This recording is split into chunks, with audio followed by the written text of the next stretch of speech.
자, 오늘 말씀은 우리가 자주 접했던 말씀인데요. 오늘 말씀을 읽을 때 어떤 생각이 드셨습니까? 지금까지 여러분들의 헌금한 것이 하늘에 쌓이는 것으로 생각하신 분이 혹시 계시진 않나요? 계속 지적하고 살펴온 내용이지만 외식하며 보이는 것으로 하나님을 섬긴다고 한 자들에 대한 질책과 심판으로 주시는 말씀이었음을 잊지 않아야 합니다. 여기서도 헌금이나 어떤 귀중한 것들을 하나님께 바치라는 이야기가 전혀 아닙니다. 어쩌다가 기독교가 하나님의 부족함을 채워주는 이상한 종교가 되어버렸어요. 열심을 다해 그런 행위를 하면 하나님의 감동으로 이 세상의 삶을 도와주고 번영시켜주는 미신적인 생각들이 믿음의 기준이 되었습니다. 결코 그렇지 않습니다. 지금 마태복음이 신약의 처음 책으로 알려주고자 하는 것은 예수 그리스도로 말미암아 구약에서 약속하셨던 하나님의 구원이 성취되었고 그로 말미암아 진짜 하나님의 나라가 어떻게 만들어지는지 그 나라에 사는 자들이 어떤 자들인지를 설명하고 있는 것입니다. 예전에 전설의 고향이라는 드라마를 기억하시나요? 거기에는 거의 인과응보의 세계관으로 만들어진 각 지역의 전설들을 각색하여 방송한 것이었죠. 불교적인 내용을 자주 다루는데 전생의 삶이나 또는 지금의 삶에서 뭔가 열심으로 공덕을 쌓아 선행을 행하면 그 결과 다음 삶에 좋은 결과가 있게 된다. 좋은 삶을 살게 될 것이다. 라는 내용이었습니다. 오늘 읽은 말씀을 모두가 그렇게 이해하지 않았습니까? 지금 열심히 뭔가를 잘하면 공덕을 쌓으면 그 보물을 하늘에 쌓으면 하늘에서의 삶이 아주 풍부해질 것이라는 이해로 말입니다.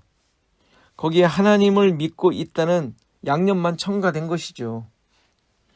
지금 열심으로 신앙생활을 하는 것이 나중에 천국에 가서 그 대가를 얻게 되는 것으로 생각하고 말입니다. 맞는 생각입니까? 천국이 지금의 삶의 연장이라고 생각하십니까? 세상의 가치와 기준이 그대로 적용된 나라인가요? 결코 그럴 수가 없습니다.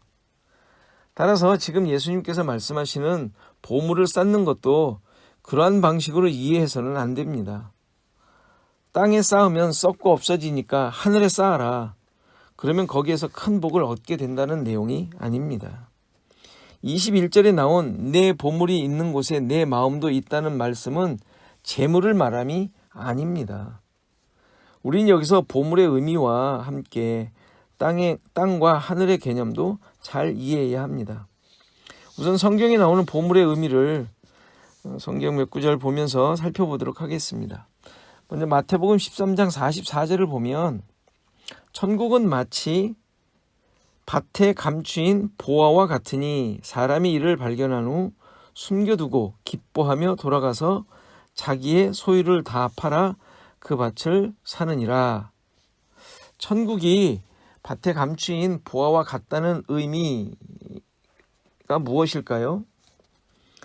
밭은 이 세상을 의미합니다.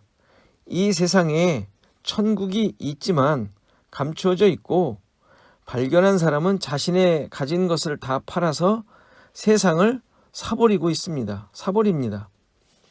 자신의 소유, 이 세상에서 목적하던 것들, 그래서 얻어낸 것들을 다 주었다는 말입니다. 다시 말해서 이 세상에서 쌓았던 가치들을 포기하는 것을 말합니다. 이유가 무엇입니까?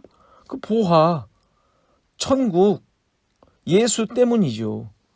이 세상에서 사는 그의 삶의 목적이 완전히 바뀌었음을 말해주는 내용입니다. 또 한 구절 보면 고린도후서 4장 6장에서 5절, 7절을 보면 우리는 우리를 전파하는 것이 아니라 오직 그리스도 예수의 주되신 것과 또 예수를 위하여 우리가 너희의 종된 것을 전파함이라. 어두운데 빛이 빛이라 말씀하셨던 그 하나님께서 예수 그리스도의 얼굴이 있는 하나님의 영광을 아는 빛을 우리 마음에 비추셨느니라. 우리가 이 보배를 질그릇에 가졌으니 이는 심히 큰 능력은 하나님께 있고 우리에게 있지 아니함을 알게 하려 함이라. 여기서 질그릇에 보배를 가졌다고 했는데 잘 아시듯이 질그릇은 우리 성도들을 말하며 보배는 복음 예수 그리스도를 의미합니다. 그런데 보배가 질그릇에 담겨진 이유가 심히 큰 능력이 우리에게 있는 것이 아니라 하나님께 있음을 알게 하시기 위함이라고 합니다. 이 말도 우리가 잘 아는 대로 질그릇은 깨져야 하는 존재이고 그러므로 그 안에 보배가 드러나야 한다는 말입니다. 이렇게 나는 깨어지고 그 결과 보배가 드러나므로 세상이 하나님의 능력이 우리에게 역사하였음을 알게 된다는 것입니다. 즉 신자들의 삶의 힘이 오직 예수 그리스도임을 보여준다는 말이죠. 이 사실을 그대로 드러낸 자가 바로 모세입니다. 모세에 대한 그 내용이 히브리서 11장에 나오죠. 우리가 묵상했던 내용인데 24절에서 26절을 보면 믿음으로 모세는 장성하여 바로의 공주의 아들이라 칭함받기를 거절하고 도리어 하나님의 백성과 함께 고난받기를 잠시 죄악의 낙을 누리는 것보다 더 좋아하고 그리스도를 위하여 받는 수모를 애굽의 모든 부하보다 더 큰 재물로 여겼으니 이는 상 주심을 바라봄이라.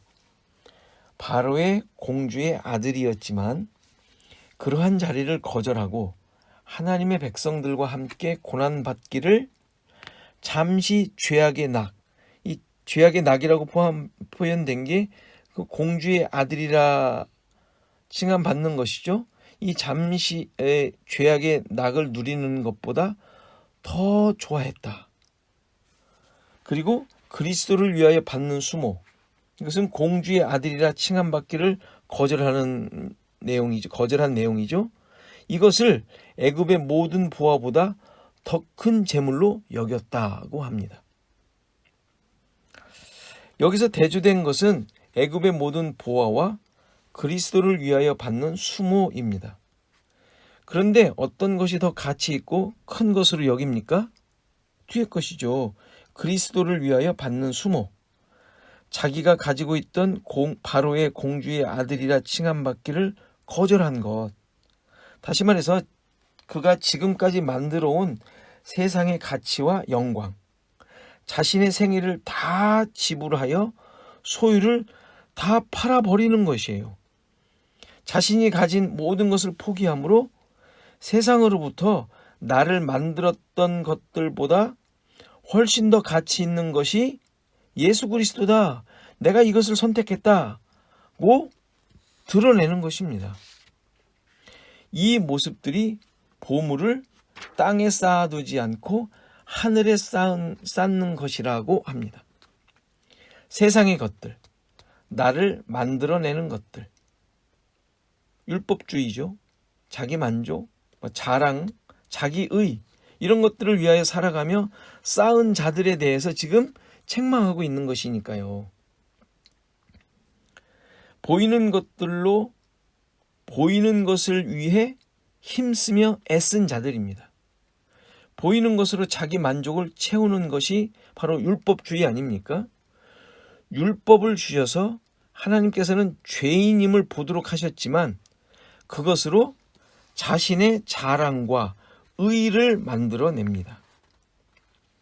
만나를 주셔서 하나님의 말씀으로 사는 존재임을 깨닫도록 하셨지만 이들은 더 맛있는 것, 내 배를 채우는 것을 생각하는 것입니다. 예수님을 통하여 하늘의 것을 보고 하나님 나라를 보게 하셨지만 자신을 허무는 자, 주지 못하는 자로 생각하며 죽이고 마는 것이죠. 이러한 모습들이 보물을 땅에 쌓는 모습인 것입니다. 이들의 마음이 땅에 있기에 무엇을 주셔도 보물, 예수 그리스도가 나타나지 않는 것입니다. 마태복음 19장에 보면 부자 청년의 이야기가 나오죠. 어려서부터 모든 것을 다 지킨 청년입니다. 예수님께 영생을 얻으려면 무엇을 해야 하냐는 질문을 하며 나오죠. 그러자 예수님께서 계명을 지키라고 하셨고 10계명을 예로 드십니다.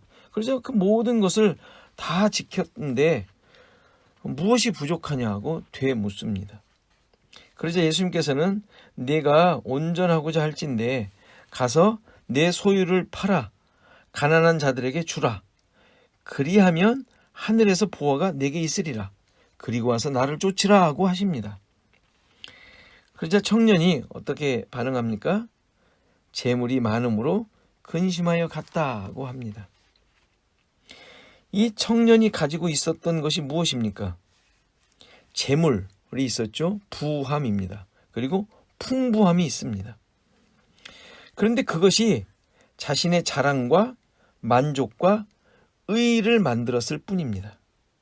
보이는 것, 그게 뭐였어요? 부죠, 부. 그 보이는 것으로 보이는 것, 그 보이는 것은, 두 번째 보이는 것은 그가 가지고 있었던 자랑들이죠. 의의들. 그것만 가진 것입니다. 땅에 쌓은 보물들이죠. 그런데 이것이 가난한 자에게 준다는 말이 무슨 의미입니까? 진짜 부함이 무엇인지를 보았다는 것입니다. 밭에 있는 부화를 발견한 자인 것이죠. 그런데 이 청년은 그것을 발견하지 못합니다.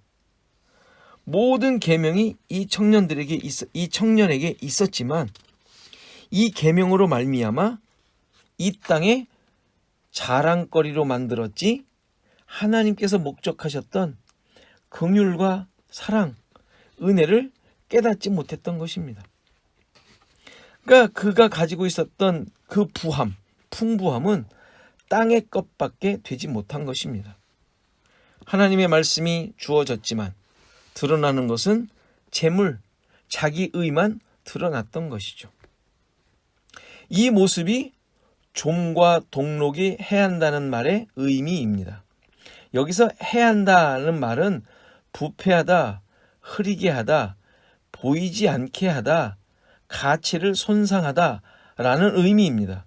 다시 말해서 좀과 동록에 의해 쌓아놓은 보물들이 썩어 허무하게 무가치하게 만들어져 버렸다는 말입니다. 그러니까 율법주의의 종말이 어떠한지를 그대로 보여주고 있는 것이죠. 그게 부자가 근심하며 가는 모습이에요. 뒷모습을 보십시오.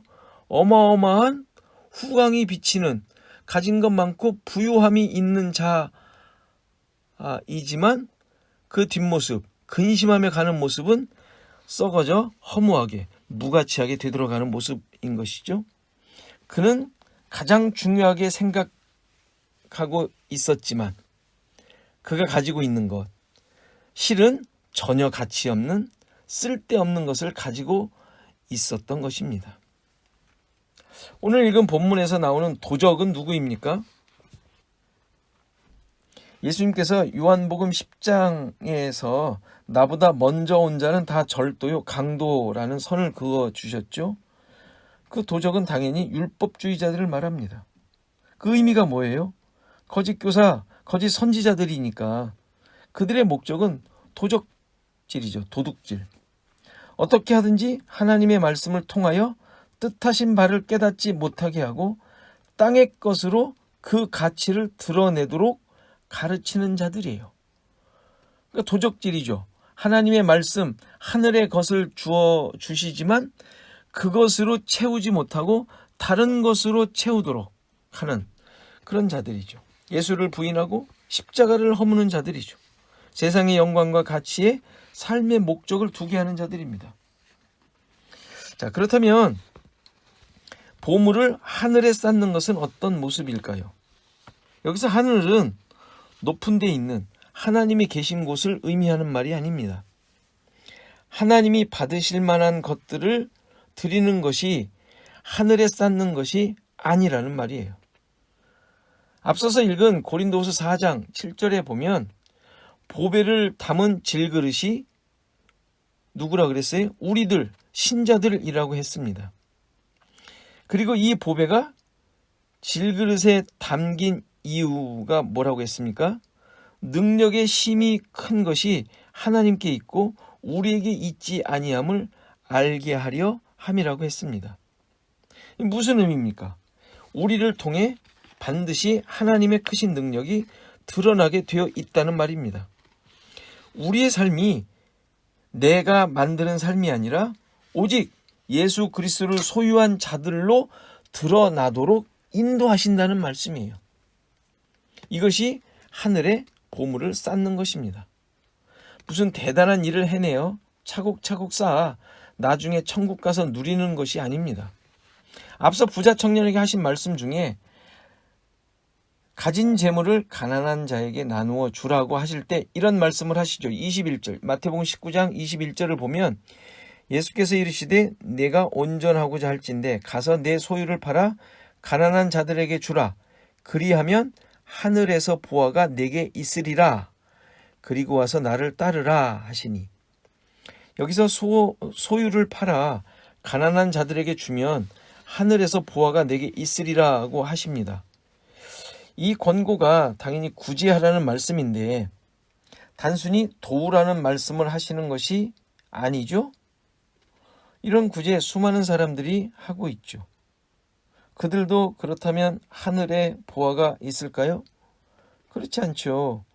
이 부자에게 예수님께서 지적하신 대로 자신을 만들고 있었던 것들을 지금 깨뜨리고 부인시키시고 있는 것입니다.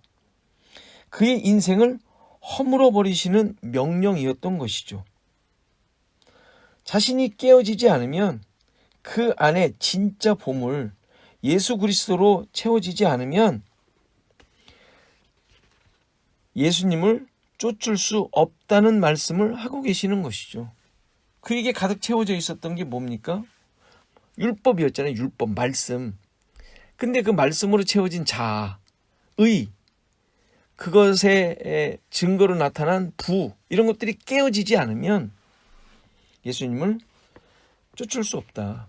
그 안에 진짜 보물 예수 그리스도가 채워질 수 없다. 이 이야기죠. 천국 백성이 될 수 없다는 거예요. 하늘에 보화가 있을 것이라는 말은 멘션이 아니죠. 우리가 잘 아는, 자주 들었던 천국에서 받을 상, 이것으로 지어지는 것이 아니라 그의 인생이 예수 그리스도로 채워지는 것을 말합니다. 내 보물이 있는 곳에 내 마음도 있다는 말은 보물이 무엇이냐? 거기에 내 마음이 있다는 지적이기도 하지만 신자들에게 주어진 삶에서 예수 그리스도가 어떠한 모습으로 존재하고 계신가? 이것을 묻는 거예요. 깊이 한번 우리가 생각해 봐야 합니다. 예수 그리스도가 우리의 삶에 어떠한 분으로 계시는가? 나를 만족시키는 것인가? 아니면 진정한 보물로 우리 안에 채워져 계신 분인가? 우리는 구원을 받아 하늘의 소망을 가지고 사는 자들입니다. 아담적 본성이 여전히 존재하지만 내 존재는 그가 만든 무화과 잎으로 만든 옷이 아닌 하나님께서 주신 가죽 옷으로 바뀌어 입은 자들이에요. 다시 말해서 위의 것을 바라보며 사는 자들입니다. 새로 난 자들이에요. 위로 난 자들입니다. 새로운 생명을 가진 자들입니다. 새로운 존재들입니다. 내 자아가 허물어지고 기준이 깨어지고 진짜가 무엇인지를 확인하며 사는 자들임을 잊지 마시고 하나님의 크신 능력이 여러분들의 삶 가운데 늘 드러나시기를 간절히 바라겠습니다.